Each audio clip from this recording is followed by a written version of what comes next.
সুপ্রিয় দর্শক, আসসালামু আলাইকুম। আজকের পর্বে আপনাদের জন্য নিয়ে চলে এসেছি আমাদের সকলের অতি প্রিয় পিঠে তৈরির রেসিপি।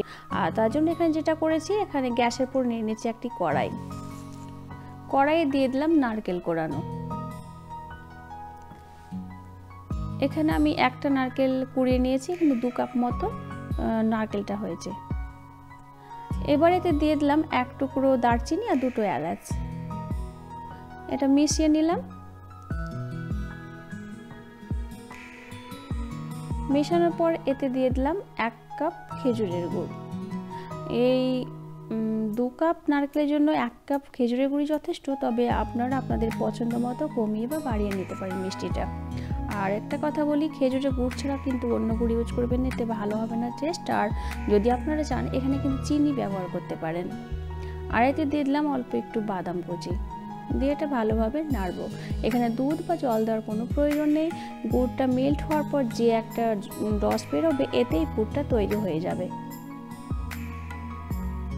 4 থেকে 5 মিনিট পর নাড়ার পর আমার পুরটা প্রায় হয়েই গেছে। এটা খুব শুকনো করা যাবে না, এটা আমার পিঠের জন্যই পুরটা আর কি রেডি। এটা উঠিয়ে নিয়েছি। এবার যেটা করব, পিঠের জন্য একটা ডো তৈরি করে নেব। এখানে কড়াইতে 1 কাপ মতো জল দিয়েছি। জলে দিয়ে দিলাম হাফ চামচ মতো লবণ। জলটা একটু ফুটে ওঠার পর এতে দিয়ে দিলাম চালের গুঁড়ো। এটা আমার শুকনো চালের গুঁড়ো। চালের গুঁড়োটা দিয়ে একটু নাড়াচাড়া করার পর এটাকে আমি ঢেকে রেখে দেব সেদ্ধ হওয়ার জন্য 3 থেকে 4 মিনিট মতো।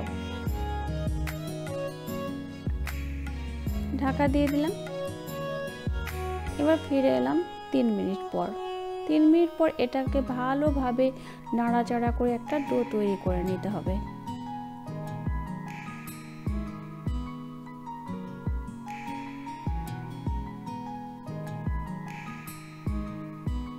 ডোটা প্রায় আমার এখন হাত দিয়ে মথলেই তৈরি হয়ে যাবে, তো একটু গরম অবস্থায় নাড়া যাবে না বলে ঢাকা দিয়ে রাখলাম।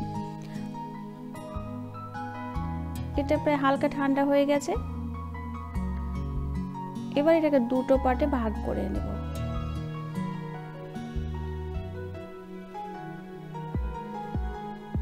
দুটো পার্টে ভাগ করার পর একটা পার্টকে এখন আমি ঢেকে রেখেছি, আর একটা পার্টকে ভালোভাবে মথে একটা স্মুথ ডো তৈরি করব।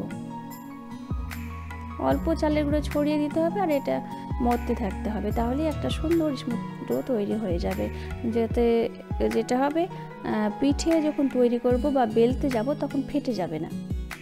এই ডোটা যত ভালো হবে, পিঠেটা তত ভালো হবে। এবার এটাকে বেলে নেব।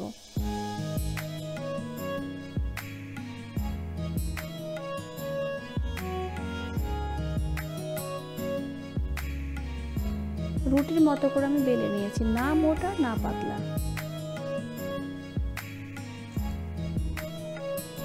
এবার এটা কেটে নেব। বাটি বা গ্লাস যেটা আপনার পছন্দ বা হাতের কাছে যা আছে সেটা দিয়ে আপনি কেটে নিতে পারেন। এখানে আমি বাটি বসিয়ে কেটে নিচ্ছি।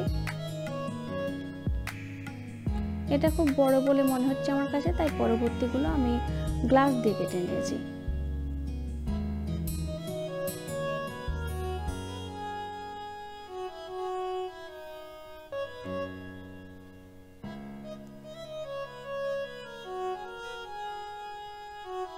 আমার সবগুলো কাটা হয়ে গেছে।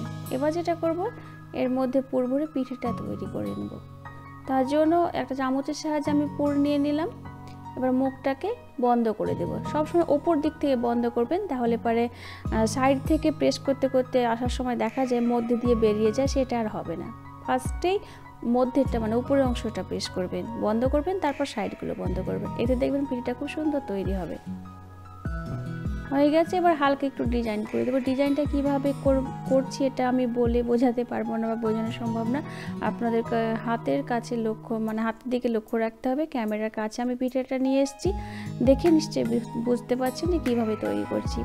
একটু করে প্রেস করছি, তারপর যে অংশটা বেরিয়ে যাচ্ছে সেই অংশটা মুড়ে দিয়ে আবার প্রেস করছি। এইভাবে পুরো ডিজাইনটা আমি তুলে নিয়েছি। দেখলেন তো কীভাবে তৈরি করলাম।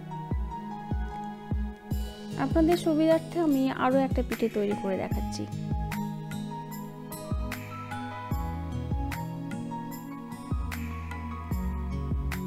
এইভাবে বন্ধ করে দিতে হবে মুখটাকে।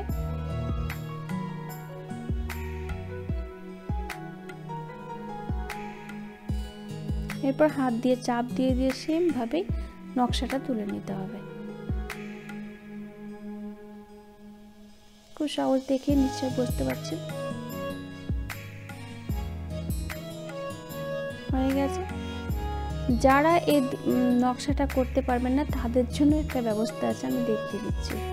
এইভাবে আমি সবগুলো তৈরি করে নিয়েছি। এবার চলে যাব ভাজতে। তেলটা আগে থেকে গরম করতে বসিয়েছিলাম, গরম হয়ে গেছে। এবার একে একে সব পিঠেগুলো দিয়ে দেব। একটু সময় নিয়ে এগুলো উল্টে পাল্টে ভেজে নেব। এইভাবে আপনারা চালের গুঁড়ো দিয়ে তৈরি করে দেখবেন, অসম্ভব মজার হয়। ওপরটা ভীষণই ক্রিস্পি হয়, মুচমুচে, আর ভেতরটা সফট, খেতে অসম্ভব মজা লাগে। আপনারা অবশ্যই বাড়িতে ট্রাই করবেন আর আমাকে জানাবেন কেমন হয়েছে। আর ভীষণই সুস্বাদু হয়। তো আমার প্রায় ভাজা হয়ে গেছে, এগুলো সব উঠিয়ে নেব। তো আজকে এই পর্যন্তই। চলে আসবো পরবর্তী পর্বে নতুন কোনো রেসিপি নিয়ে। ততদিনের মতো আল্লাহ হাফেজ।